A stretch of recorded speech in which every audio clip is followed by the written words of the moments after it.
All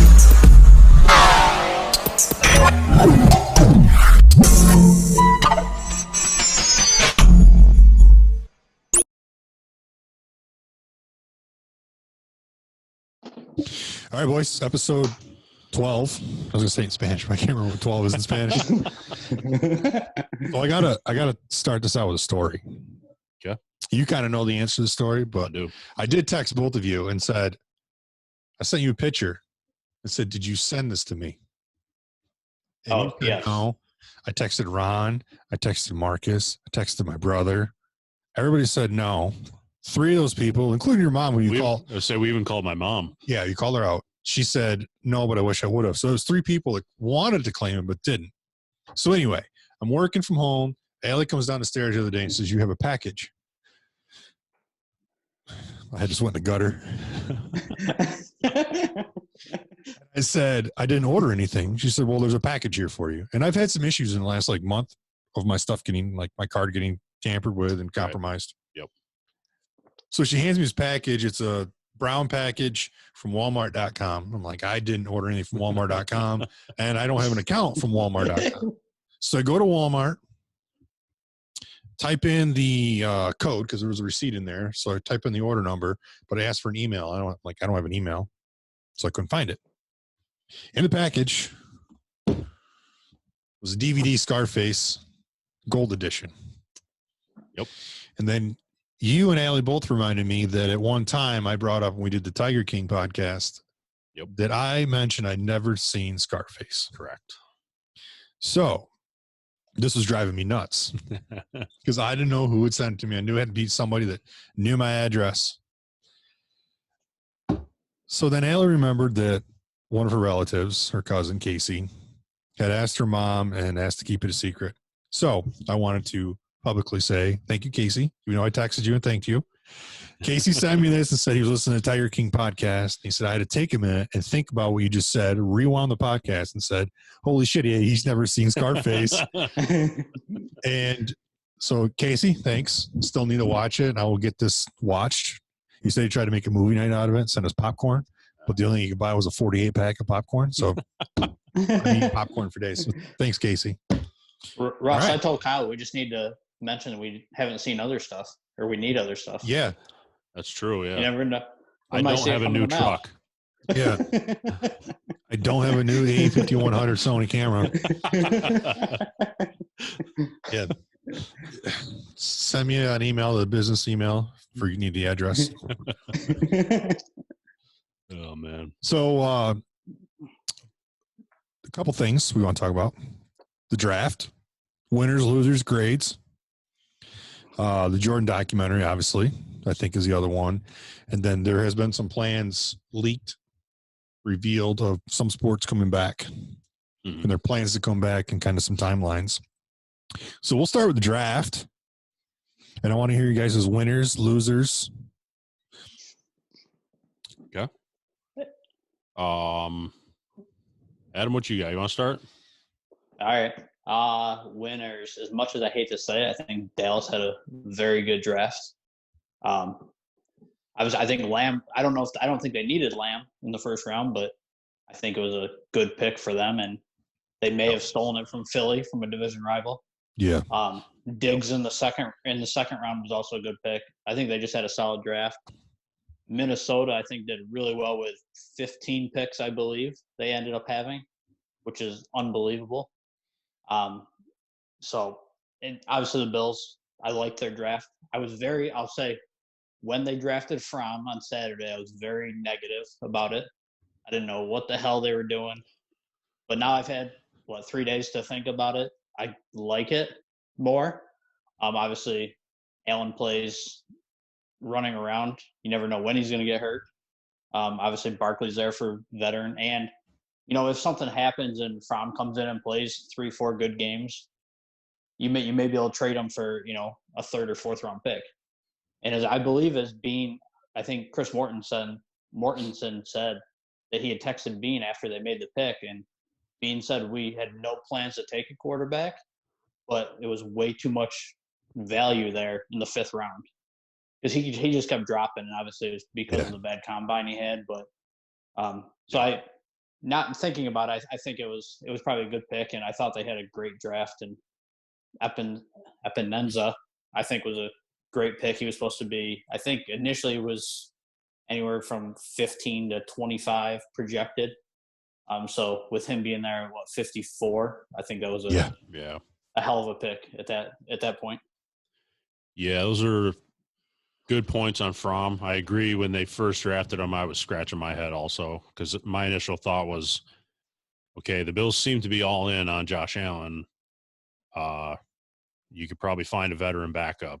So why waste this pick on a quarterback right now? But yeah, I was playing golf at Twain, and I had mentioned that I was talking about Fromm, and I think who else was on the board? There was another quarterback out there that was Eason. Yeah, Eason hadn't been drafted yet. So we were talking about the draft and teams, and Cookie's a Giants fan. Yep. You know, Ricky's Dolphins fan. And we were on 17, and Rick looked at it. I was just talking about the Moss kid, Randy Moss's son, not being drafted yet. I'm like, it'd be cool if Buffalo took him. That'd be pretty cool. And then Rick looked at me. He's like, oh, man. I'm like, did they take Moss? He's like, took Jake Fromm. Like, what? Yeah. So, yeah, same thing. I was like a little like, why would you take him? I get it. Barkley's your veteran. I think Josh Allen's going to be the man. He's got to be the man for the team. Right. I don't think it's a terrible pick. I think it's something that could develop. You never know. And like we said earlier, Jake Fromm might be the next Tom Brady. You just don't know until that opportunity comes. Yeah. And, you know, I read a lot of comments when Fromm was drafted and said, why did he even go pro? You know, he's only a junior. If he could have gone after his first year, he would have gone a lot higher. And the response to a lot of those comments was, well, he went pro because he knew he wasn't going to get any better. And if he comes out next year, his stock will just drop because he's not going to get any better in his fourth year. However, I do feel like at some point, a player becomes a result of coaching, and he's been at Georgia for 3 years. He can go to Buffalo and get, you know, learn a lot from somebody else and get a different point of view. I mean, he's not a dumb kid. He's a very smart kid. So, Yeah, and they brought up a lot. Dabble was obviously at Alabama when Georgia and Alabama played the national championship game, and obvioussaw him in the SEC. So he's got some familiarity with them. And then obviously I think Dorsey's done a really good job with Allen. So maybe they think they can make him progress and grow. Right. So yeah. So Adam mentioned some winners. To me, the big thing in the draft that stuck out on the loser side is the Green Bay Packers. Yes, we're going to go there already. Yes, let's do it. Might as well get right into it. So I think there's two obvious points that jump out here. So number one is the Packers need a wide receiver. They need somebody for Aaron Rodgers or whoever's going to be quarterbacking the team to throw to. And Rodgers is on the McAfee show. McAfee streamed the draft just like we did with his crew. Okay. With AJ Hawk. And they had Aaron Rodgers on the show an hour before the pick. And he nonchalantly said, you know, it'd be really cool. We haven't taken a position player in it was like 10 years. Yeah. It's been a really long time. Yep. So Rodgers had made that comment before the pick. Yeah. So there were still some pretty good receivers available when the Packers picked. They, what'd they do? They traded up with the Dolphins. 20 to pick 25, 26. They traded, they went up to 26 from 30. So they traded up. Not only did they pass up the wide receiver core there, but they didn't select a single receiver at all in the draft. No. And to add fuel to the fire, they picked Jordan Love, quarterback, which to me just heightens the controversy of what the hell's going on in Green Bay. Because there has been rumors that Aaron Rodgers and their head coach, who was new last year, are not getting along. And now in the first round, instead of getting him a weapon to throw to, you draft his potential replacement. Keep in mind, too, there's no owners in Green Bay. Yeah. There's not an owner. It's like a fan ownership. Yeah. So I think they actually sell stock for that team, don't they? Yeah. You sure do. Yeah. So I think which is really cheap probably right now. Yeah. I would assume so. It's really cheap. Maybe we should look into that. Yeah. So it's going to be interesting how the quarterback situation and really the wide receiver situation in Green Bay plays out. You got to think they traded up to 26.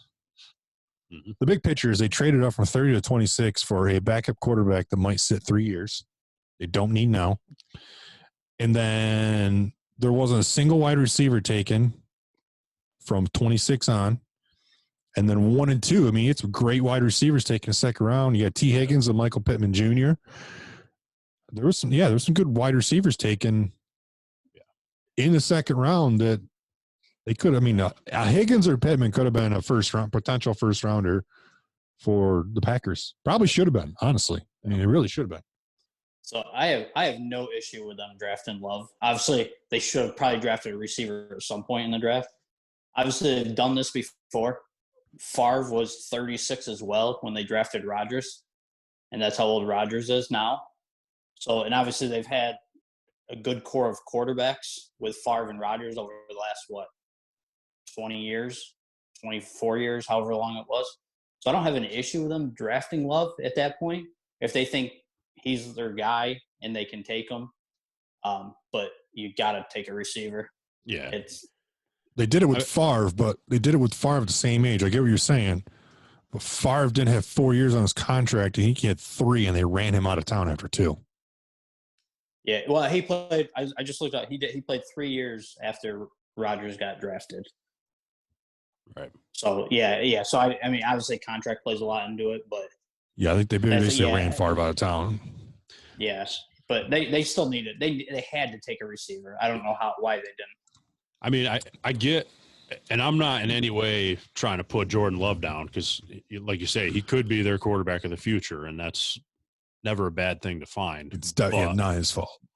But they didn't draft a single receiver, which is a position that's probably their biggest need. And, man, what are the next – they took a running back in the second round, which they also don't need. Right. So, I mean, what are the next 2 – if you got Aaron Rodgers signed to big money for the next couple of years, well, you might be at the bottom of the league with some of these moves you made. So you think Rodgers wants out? Maybe plays like a year and says, I want out? Yeah, and I don't know if, who knows? Obviously, A.J. Green kind of wants out of Cincinnati, and maybe that's different now that Burrow's there, but does Green Bay try to go get A.J. Green? Obviously, he's injury-prone, but do they try to go get a receiver that they can get? Does New England try to offer up Edelman now that they don't really – Per my sources, I heard Burrow said he wanted to go to Cincinnati, and the stipulation was that A.J. Green stayed. Oh, yeah. I heard actually calling his shots already. Yeah. Guy I work with said he had read somewhere that there was a rumor of, with this whole situation going on, could New England actually get a hold of Green Bay about Aaron Rodgers? Yeah. That'd be an interesting curveball in the whole situation. They'd probably piss me off. Yeah. Yeah. I mean, Aaron Rodgers cannot be happy right now. You got to be pissed. Yeah. I'll give him credit. I think, I've heard stories. I think Aaron Rodgers probably is, in all reality, can be probably pretty dry at times, an asshole. Yeah. But he's been handling this well. Apparently reached out to Jordan Love. It's not Love's fault. Oh, God, no. And part of me thinks that as excited as Love is to be drafted, going to make money, going to learn from one of the best, there's got to be a little bit in the back of your mind that says, I don't want to sit for 4 years. I don't want to sit for 3 years. Like, I work my ass off. I'm a first round talent. I want to go out and try to prove myself. Yeah. So, yeah, I mean, we don't want to turn the whole episode into Packers bashing, but that's going to be an interesting one to follow. I saw some great videos, by the way, of fans reacting. Yeah. Great videos. There was the guy in Pat McAfee show flipping out. Yeah. Yeah. I didn't see that. Ty, he was talking like Mel Kiper. He's like, "Are you fucking kidding me?" He had his hair slicked back. And then there was one where a guy was streaming. He was streaming the draft. He had everything Packers around him. His show's called the Packercast. Okay. And he's like, "Packers are on the clock, man. Oh man, I'm so nervous." And he was sweating. He was getting up and pacing. He's like, "Oh yeah." He wanted Simmons. He wanted Patrick Queen. What do you say? He wanted Queen and somebody else. Anyway, he was all pumped. He was getting all into it. And he's all of a sudden you see him just go blank. He was like, "You serious?" They just took a quarterback. They traded up for a quarterback. Well, and how excited does Cincinnati have to be that Higgins got passed up, especially after 6 receivers went in the top, I don't know how many picks it was, top 25 picks, for 7 more picks to go by and not Higgins or Pittman not get drafted. Cincinnati's got to be loving getting him. Yep.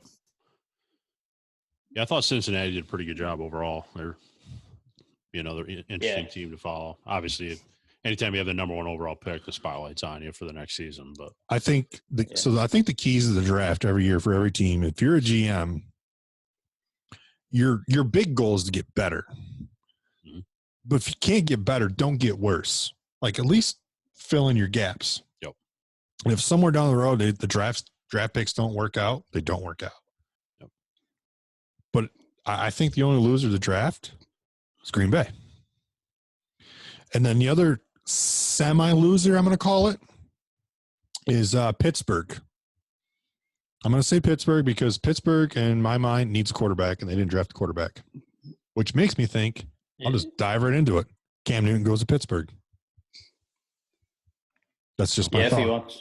If he wants to sit. And obviously, I thought it was, and obviously getting into that, and we can get back to the draft, is obviously Winston deciding New Orleans is the place to go, and he can sit behind Breeze for a year. You know, that might be a huge decision in his career. Yeah. Because if no one else wanted him and he couldn't start, why wouldn't you go to New Orleans? Obviously, you can learn behind Breeze. You can sit for a year, watch. Because obviously, he got thrown in right away with a bad team in Tampa. So that might revive his career. How many years did he sign for? 1. Just 1? I think it was just 1. Yeah. Okay. Yeah. But I think he plays this year. Yeah. I mean, nothing against Breeze. I mean, Breeze he just tends to get injured. There might be a game or two, and I think if that happens, it's not going to be Taysom Hill.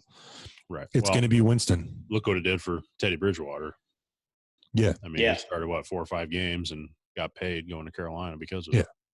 So I think it's going to be a great benefit. I mean, he didn't walk into anybody really to learn from, did he, in Tampa?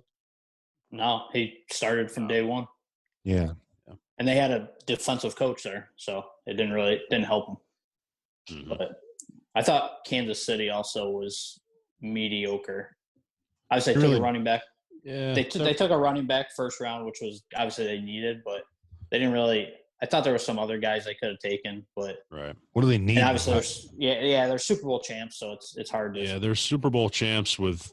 I think they're returning most of their team. Yeah, I believe so. So and I see what you're saying, but I don't know that they really needed anything glaring. Yeah, they're still they're gonna be tough to beat again. Yeah, and one surprise. I was looking at grades that people were giving. One, I thought, and maybe it's just me looking at it. Everybody gave the Raiders a bad grade. Really? And I don't know if it. Yeah, and I don't know if it was because Ruggs was the first receiver taken off the board, and they didn't think he was top. But I feel like they got a lot of playmakers, so I just didn't see it. But I think I saw like C minus. Like no one was happy with what they did. So. Right. Yeah, I don't remember the specifics, but there was one article I saw that said the same thing. They had the Raiders as a loser in the draft. Who did they anticipate the Raiders taking though? Well, I don't think the issue was with Ruggs. I think it was because Damon Arnett, who went 19 to them, he was one of the guys on Kuiper's mock draft. He was the first guy that was like 20-something in the second round that jumped way up. So I don't know if there was issue. Again, I don't watch enough college football to pick some of these players apart, but I think it had more to do with like the Arnett pick. Mel Kiper had the Raiders in his mock draft taking a quarterback in the first round. Yeah. That to me was just stupid. By the way, ESPN, if you want to hire somebody to actually do real analysis, do some homework, give us a call, man. You can pay us half, excuse me, of what you're paying Mel Kiper, and we will get more than 5 picks right in the first round that he did. You can 5 picks right. We'll split 3 of them were the first 3. It's 3 of them the first 3. And 6 players out that he had in the second round won the first round. Yeah. Yep. Yeah. But he's got a job. He does. ESPN's got a weather, man. 3 receivers or Las Vegas took. So, and one of them is a receiver. He played running back, played quarterback in college, so he was all over the place. But so he's a playmaker. But it looks like they tried, and they took a couple linemen. So they tried to protect Carr a little bit, a couple defensive backs. So I feel like they did what they needed to do, probably. We don't know if Carr's going to be the starter there. I was going to say Carr or Mariota. Yeah. Yeah. Sure. Yeah, so I think that's an interesting pick. Tua getting drafted, which we talked about earlier, was I anticipated this winter he was going to go 5 to the Dolphins. Some had him slip into like mid-20s because of his injury. But we heard today that the Chargers said if Tua didn't get drafted, they were taking Tua. They were taking him at 6 overall. Yeah. Yeah. So obviously both of those teams, the Dolphins and the Chargers, were comfortable enough with his medical records to say that no matter what, he was going 5 or 6. And Trent Dilfer said today, who trained him, and he said, I didn't do a ton. I put a team around him. We worked. He said, Trent Dilfer, he said, when he came to me, he said, Tua was around 230 pounds. And he said, strong. But he said, we did everything. We did strength training. We did diet. And he was around 213 for the draft. Okay. So he's like, he's still strong. He's got a solid core. He said, but he's down to like 213, 215. And he said, I got a lot of faith in him. He goes, he looks really good.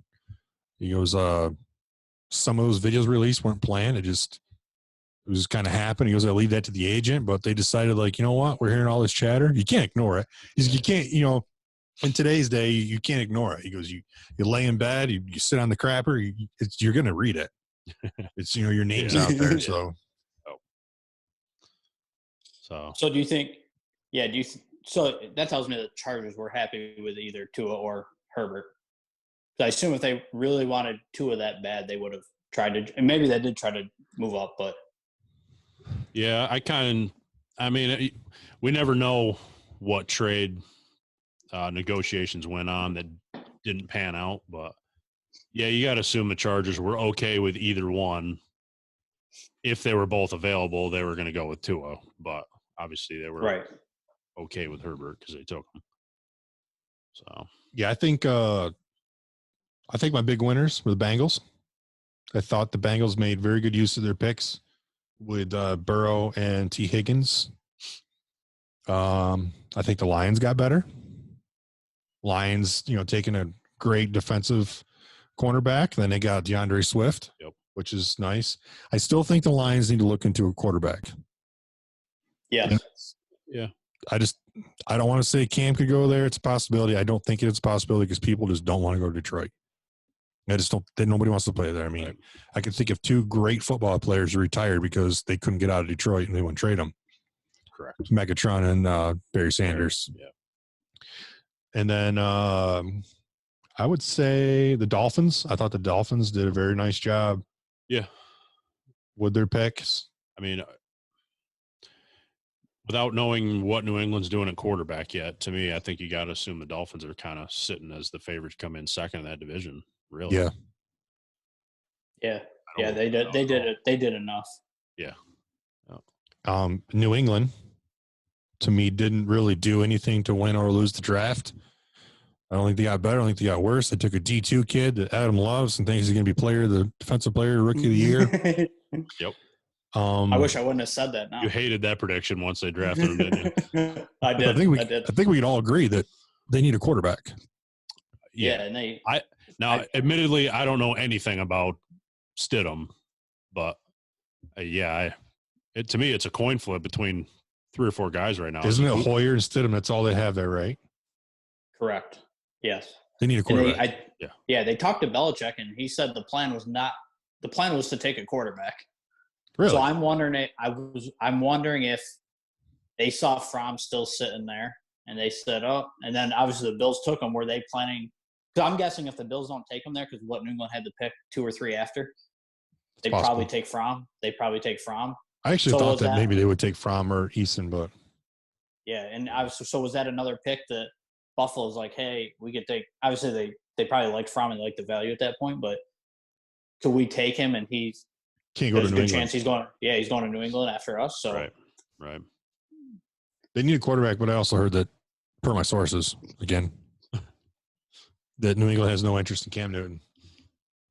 Yeah. I think Cam ends up at Pittsburgh. For nothing against Roethlisberger. I've never been a huge Roethlisberger fan. I know Steelers fans love Roethlisberger. He's won a couple titles with them, and they love him. But at the end of the day, the guy is beyond injury prone. Last year was a major injury. Yeah. And It's any second with that guy. He just steps wrong. He's going to get hurt. Yep. Did you see the video of Big Ben? I think it was like someone put it together. I think it was like a training camp video, and there's the backup quarterback goes and they're throwing. He's like backing up in the pocket, moving around. They're throwing like the blockers at him, and he's dodging them. And then Big Ben steps out, and they're throwing the blockers at him, and he's trying to hit him away with his hands. Yeah, running through him. Yeah, I think it's a good possibility because the rumor was the Chargers, but the Chargers drafted a quarterback. So I doubt Cam Newton's going to go there. And I was also surprised with Baltimore not taking a receiver earlier. I was surprised they took Dobbins, I should say, in the second round. Obviously, they've got. I assume they have no plans of throwing the ball. Yeah, I don't. Unless they get a couple slot receivers. Right. Yeah. I don't know. Yeah. I think the only team that didn't get any better and just kind of shot themselves in the foot was Green Bay. Yep. Everybody else just kind of filled in their gaps, did their thing. The other one. So what go ahead. Other interesting pick, I guess we talked about this a little bit earlier, is the Eagles taking Jalen Hurts. That's a situation where you have a starting quarterback in Wentz, Carson Wentz, similar to the Packers have Aaron Rodgers, except I feel like that situation is just completely different. You have the Eagles that are in a good situation. Are they going to use Jalen Hurts almost like the Saints have used Taysom Hill, a special package just for him where he comes in, 2 plays a quarter to give a different look? Does he start a little bit and then you use him as a trade chip, or, how is that situation going to pan out? That's going to be, it's another scenario where you got a team taking a quarterback early. He was second round, not first, like Love was to the Packers, but 2 very different situations in Green Bay and Philly. But be interesting to see how the Eagles use Jalen Hurts, how that works out. I feel like Wentz is this close to being Andrew Luck. Like they had high expectations for him, and he kind of lived up to him. Could be great, and then he gets hurt. He gets hurt all the time. Not only gets hurt as bad as Andrew Luck is, but Wentz to me had one good year. It was the year they won the Super Bowl. He got him pretty far. They got the Super Bowl, and then Nick Foles ended up carrying them to win that Super Bowl. Right. And then he came back, and Wentz was mediocre at best last year. He had a couple of good games. He never did anything flashy. And I think it's one of those things. It's going to be, how do those first 5 or 6 games go for the Eagles? If they come out of there, they're 2-3, 2-4. Yep. Do you start talking about throwing Jalen Hurts in there? I mean, if you start 2-4, I think you have to. I would. And possibly move Wentz. And you hear it a lot. Is a lot of these guys, and Mahomes is you jump into a system that fits you really well. Obviously, Andy Reid's a really good offensive guy, and obviously, I talk about Peterson the same way. He's very creative in his play calling, so Hurts probably fits there. If Mahomes doesn't go to KC and he's with some other coach, does he play as well? So obviously, you hear a lot about systems and would they really play well any other place and things like that. But I think it'll be that Hurts pick is because obviously, they did compare him to Taysom Hill. And they're like, well, what if he does what Taysom? And I think Taysom's only thrown I forget it's like 10 passes in 2 years or something like that. Right. And I don't know if that's if it's just for that, I don't think that's worth it. Can Hurts catch a ball like Taysom Hill? I guess right. I definitely see Hurts being able to pass the ball much better and much more often than Taysom Hill does. Yeah. I guess when I made that comparison, I'm looking at from the standpoint of, okay, he's not your starting quarterback, but you have a special package for this guy to get him in the game rather than him just sitting on the sideline holding a clipboard as a traditional backup. The Taysom Hill situation has got me intrigued because he reminds me of, I'm going to age myself here, Cordell Stewart, Slash. Yeah.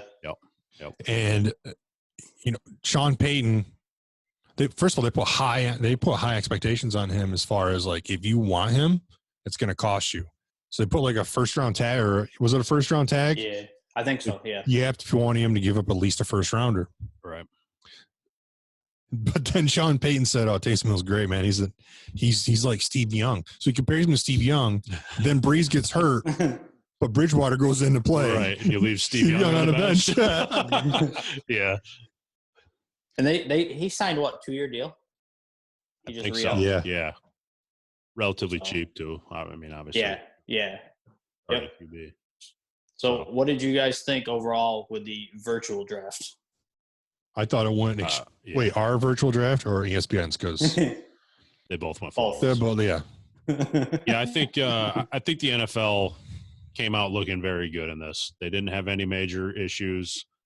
Looked like Goodell was maybe getting tired towards the end of it because he went from a suit to a quarter zip to in a chair to a T-shirt in a chair. I think by the last round he was sitting in the chair with his feet kicked up on a coffee table. But I think thankfully they didn't have any major technical malfunctions. I thought it was interesting to see all the coaches, GMs in their home office, what those different situations looked like, and I think overall I think they did an outstanding job actually, and it went quite well for them. I have one gripe.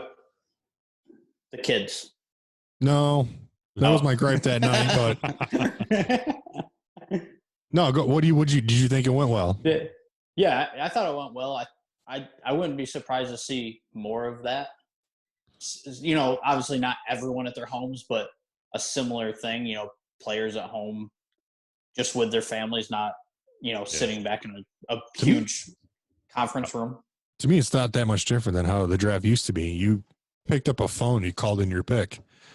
Yeah. And you had staffers on site or whatever, like handing your card. Like now you just got more technology. My one gripe is everybody has a story. Yeah. Yeah. Okay. I know where you're going. Every kid that comes up and gets drafted, like, can we celebrate the fact the kid got drafted? Tell me how many yards he ran for, how many sacks and tackles he had, and touchdowns. And I don't need a highlight reel of like this kid's mother was a drug addict or this kid's father died. Like, so every person that got drafted, there was some like awful story about him, and it was on. That's when you first said. I hadn't thought of this, but when you first mentioned that, I don't even remember who it was. But yeah, they mentioned it was actually a bullet point on the screen. Like his mother was a drug addict from 1992 to 2005, and it's like, okay, yes, I give her credit for getting over that. But at the same time, do you think she wants that at a bullet on the screen on ESPN, letting the world know she was a drug addict? Like, how's it relevant to the draft? Yeah. Right. Yeah. I do agree with that. The only time it should be relevant was like, this guy's got one eye. He's got drafted first overall. He lost his eye in a horrible cockfighting accident. Like, tell me that story. I don't want to know about, like, I feel bad for you, but I mean, everybody's got a story. I don't just tell it. Let's talk football. Everyone. First of all, it was the most viewed draft in NFL history by 3 million, and I think the first round had over 15 million viewers or something like that. Yeah, and it was like it beat the previous record of like 12 million. Right. So it was obviously highly watched, which is great, and even the entire draft into the next day got a lot of attention, probably due to lack of sports. I know. Yeah. I definitely watched a lot more of it than I did. Yeah. Than I typically do. Usually I tune in for the first round, maybe half the first round, to be honest with you, to see my team picking. And then once you get into that third day with rounds 3 through 7, I pay zero attention. You got the T-shirt on here in the chair. Right. Yeah, exactly. I did this year. I had it on the TV. Did anybody get a hot mic of like Goodell in the background? Like, hey, when did we get 6 rounds? So I got two more things with the draft. One, the Panthers drafted all 7 picks for defensive players. Okay. First time that's happened that all picks have been on the same side of the ball since 1985, and that was the Browns that did it then. I thought that was first time. That's probably because the first time Panthers were drafting with Christian McCaffrey locked up long term, so they got all the offense they need. Yeah, but I still think they needed some offense. But and then also, so my buddy, he texted us later Thursday night, and he's like, "Did you guys see Joe Burrow's mom?" And my buddy and I both responded, we're like, "No, I didn't notice. Why?" She's like, pretty good looking." So then we like forgot all about it. And then the next day, my buddy texts us. He goes, "So I just got reminded about Joe Burrow's mom." So I look it up, and all I see are comparisons to Carol Baskins. That bitch Carol Baskins. I did not see that. Yeah, and I'm like, and when you put them aside, obviously they're not identical, but you can see the similarities between the two. And his son went to the Bengals. Isn't that ironic? Yeah, right. Yep. Good old Bengal Tiger. It was funny though. I thought it was a solid draft overall, though. Yeah. Definitely fun. Stream was fun. Some people show up. Yeah. Chat. So, yeah. But I'm ready for football season. Yeah. All right. I can't wait to talk about this. Okay. The Jordan documentary, episodes 3 and 4. And they went into Dennis Rodman. And now I need a 10-part series on Dennis Rodman. And you can make 5 of those episodes about the vacation he took in Vegas. Yeah, really. Yeah. Yeah. I don't think I've ever heard of a pro athlete going to their general manager and saying, I need a vacation. And then asking a star player for permission. Right. Yeah. Took a vacation in the middle of the season. What cracked me up was Jordan tells the story, and he says, I walk into practice. It feels like, hey, Dennis has something to tell you. And he's like, I don't want to hear a damn thing Dennis has to tell me because it can't be good. And he's like, he needs a vacation. He was like, if he goes to Vegas, he's not coming back. So then they negotiate to 48 hours. It was like 84 hours later, still no Rodman. Yep. So Jordan went to Vegas and got him. Yep. So that's false. So I read the guy who put the documentary together said it was very misconstrued in the documentary. Rodman actually was at his apartment in Chicago, which was directly across from the United Center. Jordan walked over to his apartment in Chicago. So he was back in Chicago. Correct. Okay. Correct. Yeah, they definitely made it seem like Jordan went to Vegas. Like he was running around as a hangover. Yeah. Yeah. So they Over I saw Doug. an interview with the guy who put the documentary together. Okay, that makes more sense. It was misconstrued there. Yeah, Jordan didn't go to Vegas. He just went across the street. He said it was literally his apartment was across the street. He called it a flop house. He said it literally had a mattress, couch, and a TV in it. That was it. Nothing else. I was the hottest woman in America living with him. Right, hiding behind the couch. She still got her fastball. Yeah, you saw that too. Still got it, man. I think she looks better now than what she did then. It was just crazy. Yeah, I agree with that. But I was like, wow. Could you imagine? She told a story, it released yesterday, that the Bulls were off. They didn't have practice. She told a story about how Rodman said, I got a surprise for you. So he blindfolded her, put her on his motorcycle, and she said when he took the blindfold off, she was standing in the middle of the practice court, the Bulls center, practice arena. Okay. And she said, we were like kids. We had popsicles and we had sex in every room in that place, including the court. Sounds like a high school prom. Could you if they did a imagine? legitimate documentary on Dennis Rodman, there's no way that could air on TV. At least give him a 30 for 30. That'd be on HBO or something. Oh, yeah. I'd find a way to watch it.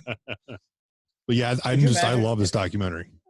Can you imagine if a guy did that nowadays with social media and everything? Even if he wasn't, so I think they said, so my buddy texted us during that and he said, I don't think he missed any games. He only missed like 2 practices. But then I believe after, because Scott Van Pelt's doing his show afterwards, and I think he said he missed 2 games, but I haven't looked it up to see if he missed any games or not. But if a guy did that nowadays, oh my God, you'd never hear the end of it. Even if they didn't miss, if they obviously hockey, I think about they have to take a 5-day break throughout the year. There's 5 days or whatever it is that they can't practice or play games. So if a guy did that then, even if he did that during that, they're gonna never hear the end of that. Going to Vegas, savage though. Leave the United Center after a game, rocking the high top white chucks, ripping a Miller Lite with the Miller Lite. Slams it, hops on his motorcycle. Yeah. I think that was the best part. He pounds that Miller Lite and just hops on the motorcycle and takes off. Man. It was crazy. I'm like, oh, that alone was like, it was worth the watch. Yep. Yeah. It was just crazy too. Like he became a problem in Detroit.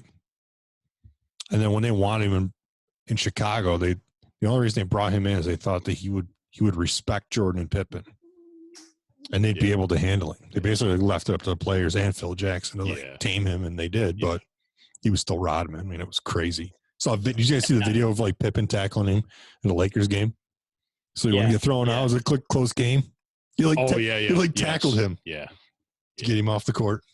And I don't think there's any. Obviously, I don't watch a ton of NBA, but I can't think of any players nowadays that you would bring somebody like that onto your team and just let your players take care of it. There's nobody like Pippen and Jordan, that are gonna command that respect. I think nowadays. And Dennis Rodman is who Draymond Green wants to be. Yeah. Yeah. And he's not. If he gets that hair going. Did you see Draymond Green post the thing the other day with his arm around Curry and Thompson, like during the game? And he was like, yo, we changed the way they play the game now. Yeah. Okay, dude. You're the kicker from the replacement sitting behind the jukebox during the fight. That's who you are. And then you come out afterwards and be like, yo, man, we beat their ass. It's like, you're behind the jukebox. Guy's a legend in his own. I can't stand Draymond Green. Yeah, I'm interested for next week's too with the Dream Team. Yeah. I saw a clip somewhere online today. It wasn't on the documentary where they showed some player basically purposely elbowing Scottie Pippen in the face when they were down on the offensive end. Pippen went down. I mean, he took a good elbow to the face. This kind of shows the difference between basketball now and basketball then. Yep. Instead of blowing the whistle to make sure he was okay, the referee grabbed his arm, dragged him off the court, and the ball went back up and down the court like 4 more times. The referee dragged him off the court. Their trainer, you could see the trainer running around the outside of the court to go tend to him. The hockey sub while for him. Play was still just going grab a on. guy off the bench. Get in there. I'm like, if that happened nowadays, they would have blown play dead immediately, and they brought out a stretcher to go stop his like a nosebleed. soccer injury. Yeah. So there's one other thing that stuck out for me in this documentary. Wait, go ahead, Adam. I would say you get play stop now for taking a pinky to the chin. Yeah, that's true. Yeah.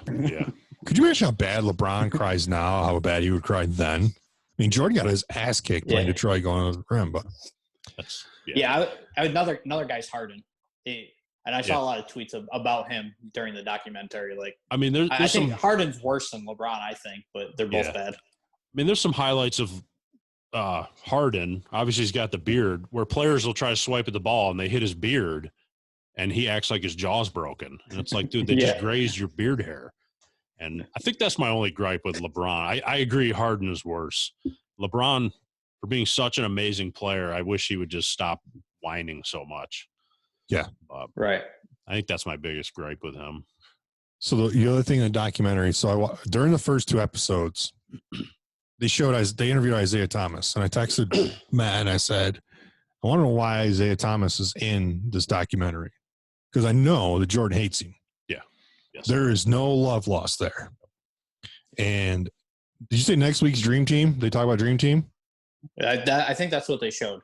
Okay, so if you don't know already, you're probably going to find out next week. When they formed the Dream Team, the first person they called was Jordan. When they got the approval to use NBA players, they called Jordan and said, hey, we're going to put together this NBA players to go to the Olympics. Do you want to play? And the first thing he said was, who's playing? Right. And I can tell you who didn't play because Michael said so.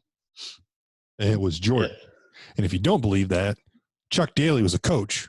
And Chuck Daly was the coach in Detroit when Isaiah was there and they won all their titles. Yeah, Thomas didn't play. Yes. Yeah, Thomas. You just said Jordan. Thomas didn't play. So think about that. Who had the power and who made the calls? Thomas's coach in Detroit. Yes. Still didn't pick him for the team. Still didn't make the team. So we're probably going to find out more about that next week. But one of the things that stuck out to me was watch it Sunday, first thing Monday, all over, Pat McAfee, ESPN, everyone's talking about it. Everyone's talking about like, oh man, Rodman's a savage. And then everybody goes just straight to it. The handshake that never happened. Yep. I want to know your guys' thoughts on that. So, that was before our time where we were too young to watch every series, see how everything played out back then. But they showed earlier in that episode, or maybe it was the episode prior, whatever, but they showed when Detroit beat Chicago back-to-back years, the Bulls clearly stayed out there to still shake Detroit's hand. Yep. Even if it was just a quick, hey, congratulations, and then you're off the court. So you got 3 years in a row. Detroit wins, Chicago shakes their hand, and then the third year is the opposite. Chicago beats Detroit, and Detroit just walks off. To me, that's a shitty move on Detroit's part. in my opinion. And then Isaiah Thomas claims that, oh, that's not true. The Celtics did it. But then they show the clip of the Celtics clearly of Larry Bird. Yes. And McHale clearly shaking their hands. Clearly shaking their hands. Yeah. So I think if they hadn't met the 2 prior years and there was no precedent set, then it's a little more up in the air. But because the first 2 years, Chicago stayed to shake their hands. And Thomas openly said, Lambier said, we're not shaking their hands. Right. And it was out of spite, not because of anything else. Yeah. So. And I love, who was it Horace Grant? Was like, they were just a bunch of little bitches. Yeah. I think he looked like he could still go out and play. Dude, linebacker or NBA? Well, yeah, probably both. Yeah. But, and even that point, and even obviously Isaiah said it. He said, knowing what I know now, I would have stayed and shook his hand. And it just goes to prove that. Yeah. You know, well, like Jordan said, you had time to think about it. He had no respect. Right. Yeah. And I know I've said before, I'm a huge hockey fan. Every playoff series in hockey for probably the last 100 years, every single playoff series, not just the finals, every single series, the 2 teams meet at center ice and shake hands. And it's just a way of, showing camaraderie with these guys that go to battle with you. And to me, that's how it should be. You don't have to like the people. No, you don't. It's respect them. It's just a, hey, congratulations. Mutual, yes. I'm moving on. You got to be a man about it. Yeah. Or a woman. Yeah. The only time I remember a team leaving the court prior to the game was, I think in the last couple of years, Duke got beat. I don't know by who. They got upset. Yeah. And Coach K went to the other coach. This was back when everybody was always storming the court. Yeah. And it was not, they weren't in Cameron. So he went to the other coach with seconds left and said, I'm going to send my players in the locker room because they're going to storm the court. Yep. And that was the plan. Right. So the only players that stayed on the court were the 5 guys on the court. And that was more for player safety. And they knew they were going to storm the court. Yep. So here's my take on the Isaiah not shaking his hand. He's an asshole. He always has been. That's just my take on Isaiah. And like Jordan said, he's had time to think about it now. And that's why he's going to say, well, I wish I would have. Yeah. And like Jordan said, I don't really care. Especially knowing you're being interviewed for a documentary that's on TV. That's for Jordan. Yeah. So, and so here's my take on it. I don't care what era it was in. I don't care. Like you said, it's been 100, hockey's been doing it for 100 years. I know how I was raised in sports. If that was me, my old man would have met me in a tunnel and beat my ass for being disrespectful. Yep. I mean, you would have gone down as a sore loser, a crybaby. I don't care if it's professional sport or not. And on a personal level, I'm not going to name names, but you two know these people or know the person per people. We all have played in some pretty big tournaments in the area, golf tournaments. I know for a fact there's people who don't like me from my success. Some of them don't even know who I am. Some of them have said some really shitty things about me that have gotten back to me. And I still would continue to go out and beat their ass in golf. But I always, to this day, shake their hand. I still say hello to these people in person. Hey, how are you? Yep. I still do that. Right. I've gone as far as I've bought these people beer. Hey, I bought you a beer. Because to me, it's kind of like I'm the bigger man about it. You know what I mean? So to me, they're just kind of comparing them. It just makes you look like an asshole. I don't care what scenario is in. And for Lambier, basically, he was basically like, we're not shaking their hand. Then he was on TV Monday saying, I don't regret it. I wouldn't have done it anyway. I don't give a shit what people think about me. It's like, well, I got news for you, pal. Most people don't like you back then. They probably don't like you now. I don't care what kind of person you are outside of basketball or your personal life. The image you're giving everybody right now is that you're just an asshole and you're a piece of shit. Yep. So. Yeah. And obviously everybody says Jordan is an asshole outside of the game, but he respected the game. And I think that's a huge piece of that. People definitely, he even said this is going to make you look like an asshole, but right. I said, we were just about done with the 4th episode. And I said to Allie, who does this remind you of? Who does Jordan remind you of? Think of another athlete Jordan reminds you of with that mentality of like, he did whatever he had to do to win. He worked his ass off, pushed others to be better. And he was that was it. Who does that remind you of? She guessed it. So if you guys don't guess it, you're going to be in trouble with her. God, come on. Yeah. Now you put pressure on. Yep. All right, what's your guess, Adam? I'm going to think. I'm going to say Barry Barry. Bonds. I'm going to say Tom Brady. Tiger Woods. Tiger Woods, I mean, he dominated golf. And Tiger had that mentality. A lot of people were like, man, this guy's an asshole. He did some pretty asshole-ish things, but, you know, he was very standoffish. Yeah. He was just very, like, tunnel vision. He was focused, worked his ass off. He had that savage mentality, for lack of better words, and so did Jordan. I agree with that. The reason I didn't guess that is because Tiger's in an individual sport. Right. So he's not pushing teammates to be. No, he didn't push anybody. I mean, but as far as, like, that mentality of, like, yeah, I can see that. Didn't care what it took. Yeah, that's 100%. Apart from cheating, he didn't cheat. You just you did whatever you had to do. I mean, golf, right?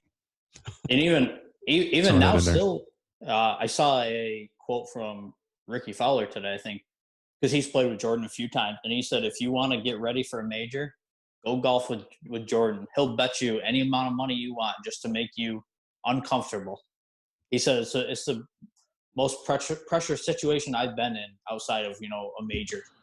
So that idea just popped into my head. So we got the event coming up on TV with Tiger, Phil, Tom Brady, Peyton Manning. That should have been Michael Jordan and a different fourth. They probably didn't want that kind of betting going on TV. Because if you put Tiger and Jordan on opposite teams, the two of them probably would have bet so much money. They could have cured cancer. Yeah. You imagine how unbelievable that would be to watch. Yeah. Who do you guys have in that match, by the way? Is Tiger teamed up with Brady? Nope. No. Manning. He's teamed up with Manning. Tiger and Manning. I don't know enough about Manning's. I think I'm taking Tiger. I think Phil's gone so downhill the last year. I don't know. He did take the $1 million off or 10 mil off Tiger, but I'm going Tiger, Manning, and I have inside scoop that Manning used to be a scratch golfer. Now he's single digits. Okay. That's what I've heard. Manning's really good. I don't know much about Manning or Brady's game, but Brady's game? Here, I'll give you Brady's game. It's right here. Okay.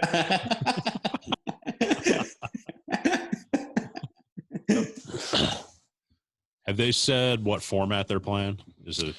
I heard alternate shot. I don't know how true that is, but yeah, that makes it a little different. But yeah, I hadn't heard what they were going to do. And obviously, did they announce another match? Fowler, Thomas, rumor of another one. Yeah, there's one with Matt Wolf, DJ, Wolf and Ricky against DJ and Rory, right? Because I think it was because I remember I thought it was tailor-made guys with Rory and DJ against Oklahoma State with Fowler and Wolf. I thought it was what it was. Is that confirmed? I thought I saw something about it. I thought it was confirmed. Yeah, I guess I can't 100% say it, but I thought it was confirmed. Yeah, I thought they said confirmed, but all they said was it was going to happen after the Tiger Phil Manning Brady match. I think that's what I saw. Gotcha. No, I'll watch either way. I guess basically I'll just never bet against Tiger Woods. So that's probably what it boils down to. It's like how I bet on Fowler to win a major until he does. Yeah. Sooner or later, you got to hit it. You'd think he'd be calling Jordan every chance he got the week before a major. Yeah. Yeah. We'll play golf and then find a wall to run through because you're just motivated. Ask Tiger to show up to bankroll him. All right, boys. Anything else? Want to talk about sports starting? I was going to say, we mentioned a restart of sports. Do we want to get into that, or do we want to save that for its own episode? What are we thinking? Well, teaser, boys. Teaser for next week. Keep your clothes on, please. Yeah. I think we can save it for next week. I think we might get some more news this week, too. Yeah, I think that's good. Yes. Some more concrete. Yeah, so we are teasing it. But, yeah, the NBA and the NHL have kind of announced maybe the framework of how they're going to return from this coronavirus situation. So, yeah, let's save that for next episode. We can take some more notes, hopefully some more details by then. Yeah. We'll dive into that next episode. Yeah, I think we're going to have more baseball's details. baseball's made a few comments, I think, as well. So Yeah. Yep. We could be I think back we're getting soon. to that point. I hope so. All right, boys. Till next time. All right. Later. See ya.